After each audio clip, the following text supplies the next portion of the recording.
tinieblas de este mundo, contra huestes espirituales de maldad en las regiones celestes. Y el verso 13, por tanto, tomad toda la armadura de Dios para que podáis resistir en el día malo y habiendo acabado todo esto, estar firmes.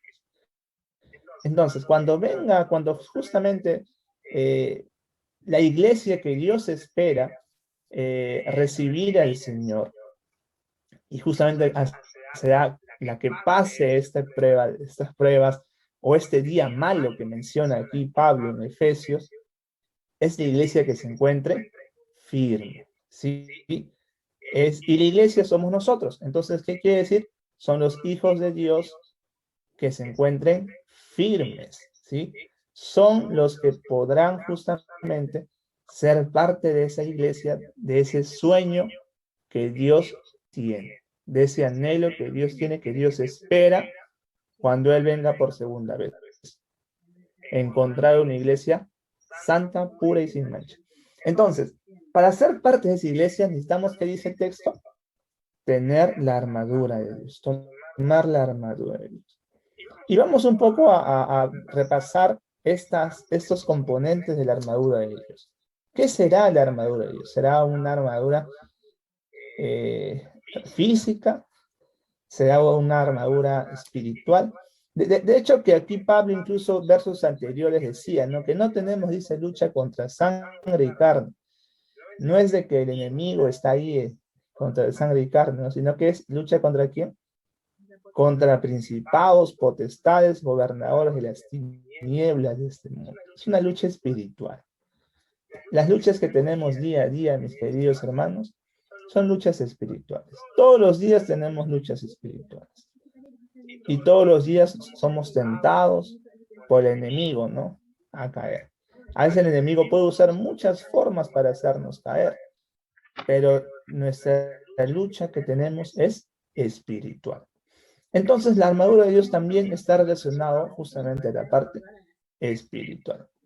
Y para ello vamos a leer el verso 14. Y aquí vamos a estar atentos porque aquí vamos a mencionar 7 elementos. No se olviden, son 7 elementos de la armadura de Dios. ¿Sí? Así que si tienes ahí una hoja, un papel, anótalo. Son 7 elementos de la armadura de Dios.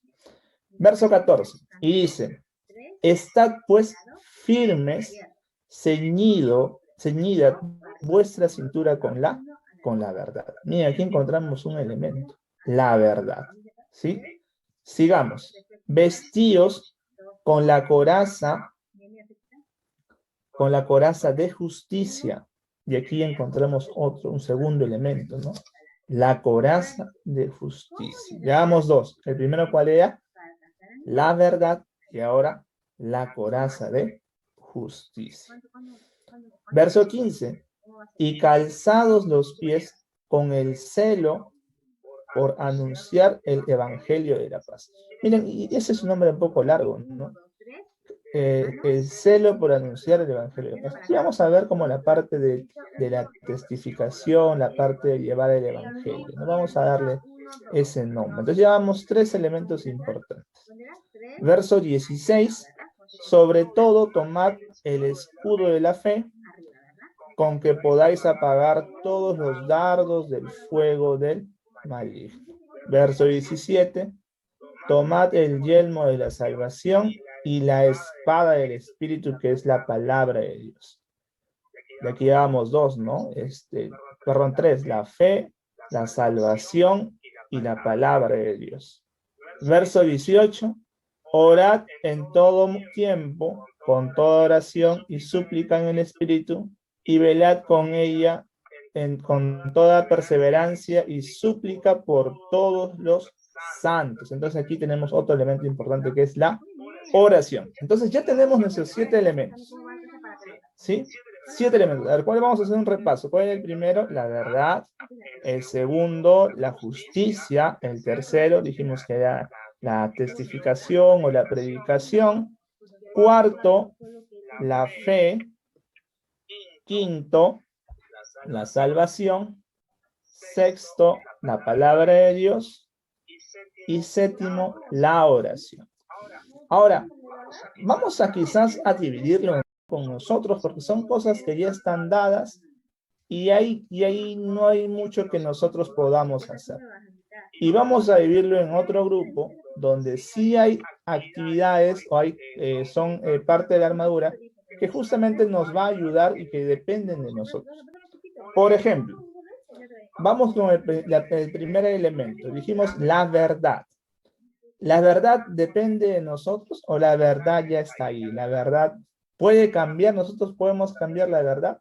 No, nosotros no podemos cambiar la verdad ya está ahí y ahí está en nosotros aceptarla y es algo que Dios ya nos da, ¿no? Que es la verdad. Entonces ahí tenemos un elemento, la verdad es un elemento que quizás está que para que nosotros podamos tomarlo, pero no depende de nosotros. ¿Qué más? La justicia, ¿sí? La justicia, ¿no? La justicia dependerá de nosotros. Nosotros somos seres justos. No, nosotros somos seres pecadores, impíos, con tendencia al mal. Dios es justo, ¿sí? Entonces la justicia tampoco es algo que está muy ligado a nosotros. Nosotros no podemos ahí hacer mucho. Entonces ya va dos elementos con el primer grupo. El tercer elemento, a ver, los calzados de los pies con el celo por anunciar el evangelio de la paz. O sea, la parte de testificar, la parte de la predicación. ¿Eso depende de nosotros? Esa parte sí depende, ¿no? Porque soy yo quien tengo que testificar. Qué bonito testimonio, por cierto, de la hermana Guadalupe. Soy yo quien tengo que testificar, soy yo que tengo que predicar. Entonces depende de mí. Es algo que yo tengo que hacer, lo que va a ayudarme y es algo que está relacionado al ser humano. Entonces la testificación la ponemos en el segundo grupo. El cuarto elemento, el escudo de la fe. Bueno, la fe en realidad también podemos pensar que depende de nosotros, pero en realidad es Dios quien aumenta la fe en nosotros y es Dios quien da el querer como el hacer por su buena voluntad. Y también la fe es algo que está ahí, dependiente de Dios, no tanto dependiente de nosotros. Quinto, quinto sería lo que es la salvación. Quinto sería la salvación, que vendría a ser, eso tampoco no depende de nosotros, ¿no? La salvación depende.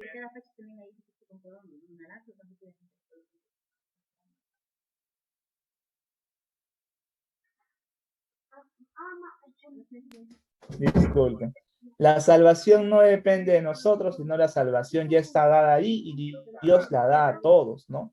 Entonces la salvación es un elemento que depende del primer grupo. Sexto, la palabra de Dios. ¿Quién tiene que leer la palabra de Dios? Nosotros los seres humanos, ¿no? Tenemos que leer la palabra de Dios. Entonces la palabra de Dios es algo que depende de nosotros, no porque vamos a cambiarlo, sino porque es algo que nosotros tenemos que leerlo y nos va a ayudar en nuestro desarrollo. Y séptimo, la oración. ¿Quién tiene que orar? ¿Los ángeles? No, nosotros tenemos que orar. Entonces la oración también depende de nosotros y está en ese grupo. Entonces ya tenemos nuestros 7 elementos y lo hemos dividido en dos grupos segmentados en cosas que dependen de Dios y cosas que dependen, o nuestra participación es mucho más activa, ¿no? Ahora, vamos al primer grupo, no vamos a hablar hoy día de ese primer grupo, sino vamos a hablar del segundo grupo. Y en el segundo grupo, pues tenemos el tema de la palabra de Dios, la oración y la testificación. Y ahora el título decía de este tema, ¿no? ¿Cómo conocer a Dios? Cuando nosotros hemos conocido a Cristo y hemos aceptado su palabra y hemos entrado, ¿no? Estamos conociendo ahorita al Señor y aceptamos la salvación que Él nos da, pues ahora nosotros entramos a un camino diferente, ¿no? Entramos a un nuevo, es como un nuevo nacimiento, como dicen el bautismo, un nuevo nacimiento. Cuando uno está conociendo al Señor, se enrumba en un nuevo camino. Y para que uno pueda crecer y pueda conocer mejor al Señor, pues necesita estos 3 elementos que hemos mencionado, que es la palabra de Dios, la oración y la testificación. La palabra de Dios. Para ello vamos a leer 2 de Timoteo 3:16. Vamos a ver qué dice 2 de Timoteo 3:16. Yo lo voy a leer por aquí, lo tengo. Dice: toda la escritura es inspirada por Dios y útil para enseñar, para redarguir, para corregir, para instruir en justicia, a fin que el hombre de Dios sea perfecto, enteramente preparado para toda buena obra. Saben, la palabra de Dios, mis queridos hermanos, es un gran elemento, el pastor Julio dice que es un manual, no es el manual de la vida. Aquí en la Biblia podemos encontrar consejo para todo. Si en algún momento te sientes triste, te sientes mal, deprimido, decaído, si en algún momento te sientes también contento, si en algún momento te sientes ansioso, estás a punto de tomar una decisión muy importante, o estás feliz, o no sabes qué hacer, pues en la Biblia puedes encontrar consejo para todo. La Biblia es la forma como Dios nos habla a nosotros. Es como Dios se comunica con nosotros. Dios se comunica a través de su palabra. Y Dios quiere que tú puedas conocerlo a Él a través de su palabra. Porque aquí en la palabra de Dios está escrito cómo es Dios. Está escrito cómo es el carácter de Dios. Y está escrito cómo Dios quiere salvarte y cómo Dios quiere redimirte. Como en la palabra de Dios encontramos las promesas que Él nos ha dejado, las promesas que te ha hecho a ti, que te ha hecho a mí. Y la mayor promesa que encontramos también es que Él prometió que vendría por segunda vez. Qué maravillosa promesa. Entonces la Biblia, este libro que tengo aquí en mis manos y que tú también estoy seguro que lo tienes ahí, es un libro maravilloso. Yo te invito aquí, y esa es la primera reflexión que te hago en esta noche. Te invito a que puedas leerla más, puedas conocer a Dios a través de su palabra. Tal vez a veces dices, a veces me falta tiempo para leerlo. Date un tiempo de mañana, quizás levántate 10 minutos antes, 20 minutos antes o media hora antes. Y te invito a que tú puedas ir poco a poco leyendo la palabra de Dios.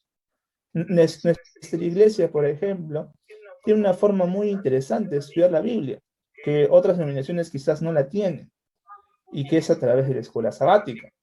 A través de la escuela sabática del folleto, es un estudio sistemático que hacemos a la Biblia, a la palabra de Dios. Entonces yo te invito a que quizás puedas estudiar la palabra de Dios, también puedas acompañarlo de tu lección de escuela sabática, ¿sí? Que te va a ayudar mucho que puedas tú conocer a Dios y puedas también formar el hábito de la lectura de la Biblia, que te va a ayudar para cualquier cosa. Como dices, ese es el manual.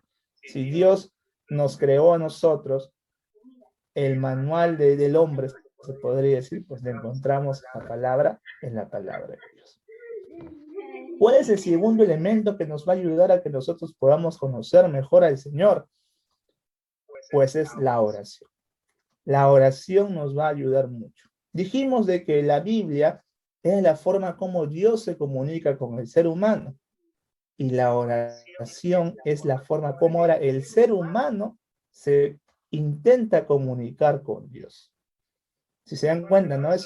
La comunicación que tenemos con Dios es en ambos sentidos, es bidireccional. Dios se comunica con el hombre a través de la Biblia y el hombre se comunica con Dios a través de ¿qué? De la oración. Entonces la oración es poderosa, sí, es poderosísima. Yo quisiera leer con ustedes este versículo que dice acá, un ejemplo, el ejemplo que Jesús nos dejó en Marcos 1:35. Sí, vamos a leer Marcos 1:35. ¿Qué dice Marcos 1:35? Miren lo que dice Marcos 1:35. Dice, levantándose muy de mañana, siendo aún muy oscuro, salió y se fue a un lugar desierto y allí oraba. Cristo, para que Él pueda cumplir su ministerio aquí en la tierra, la palabra de Dios. Para ello vamos a leer 2 de Timoteo 3:16. Vamos a ver qué dice 2 de Timoteo 3:16. Yo lo voy a leer por aquí, lo tengo. Dice: toda la escritura es inspirada por Dios y útil para enseñar, para redarguir, para corregir, para instruir en justicia, a fin que el hombre de Dios sea perfecto, enteramente preparado para toda buena obra. Saben, la palabra de Dios, mis queridos hermanos, es un gran elemento, el pastor Burión dice que es un manual, no es el manual de la vida. Aquí en la Biblia podemos encontrar consejo para todo. Si en algún momento te sientes triste, te sientes mal, deprimido, decaído, si en algún momento te sientes también contento, si en algún momento te sientes ansioso, estás a punto de tomar una decisión muy importante, o estás feliz, o no sabes qué hacer, pues en la Biblia puedes encontrar consejo para todo. La Biblia es la forma como Dios nos habla a nosotros. Es como Dios se comunica con nosotros. Dios se comunica a través de su palabra. Y Dios quiere que tú puedas conocerlo a Él a través de su palabra. Porque aquí en la palabra de Dios está escrito cómo es Dios. Está escrito cómo es el carácter de Dios. Y está escrito cómo Dios quiere salvarte y cómo Dios quiere redimirte. Como en la palabra de Dios encontramos las promesas que Él nos ha dejado, las promesas que te ha hecho a ti, que te ha hecho a mí. Y la mayor promesa que encontramos también es que Él prometió que vendría por segunda vez. Qué maravillosa promesa. Entonces la Biblia, este libro que tengo aquí en mis manos y que tú también estoy seguro que lo tienes ahí, es un libro maravilloso. Yo te invito aquí, esa es la primera reflexión que te hago en esta noche. Te invito a que puedas leerla más, puedas conocer a Dios a través de su palabra. Tal vez a veces dices, a veces me falta tiempo para leerlo. Date un tiempo de mañana, quizás levántate 10 minutos antes, 20 minutos antes o media hora antes. Y te invito a que tú puedas ir poco a poco leyendo la palabra de Dios. Nuestra iglesia, por ejemplo, tiene una forma muy interesante de estudiar la Biblia, que otras denominaciones quizás no la tienen, y que es a través de la escuela sabática. A través de la escuela sabática del folleto, es un estudio sistemático que hacemos a la Biblia, a la palabra de Dios. Entonces yo te invito a que quizás puedas estudiar la palabra de Dios, también puedas acompañarlo de tu lección de escuela sabática, ¿sí? Que te va a ayudar mucho que puedas tú conocer a Dios y puedas también formar el hábito de la lectura de la Biblia, que te va a ayudar para cualquier cosa. Como dices, este es el manual. Si Dios nos creó a nosotros, el manual del hombre, se podría decir, pues le encontramos la palabra en la palabra de Dios. ¿Cuál es el segundo elemento que nos va a ayudar a que nosotros podamos conocer mejor al Señor? Pues es la oración. La oración nos va a ayudar mucho. Dijimos de que la Biblia es la forma como Dios se comunica con el ser humano. Y la oración es la forma como ahora el ser humano se intenta comunicar con Dios. Si se dan cuenta, ¿no? La comunicación que tenemos con Dios es en ambos sentidos, es bidireccional. Dios se comunica con el hombre a través de la Biblia y el hombre se comunica con Dios a través de ¿qué? De la oración. Entonces la oración es poderosa, ¿sí? Es poderosísima. Yo quisiera leer con ustedes este versículo que dice acá, el ejemplo que Jesús nos dejó en Marcos 1:35. Sí, vamos a leer Marcos 1:35. ¿Qué dice Marcos 1:35? Miren lo que dice Marcos 1:35. Dice, levantándose muy de mañana, siendo aún muy oscuro, salió y se fue a un lugar desierto y allí oraba. Cristo, para que Él pueda cumplir su ministerio aquí en la tierra,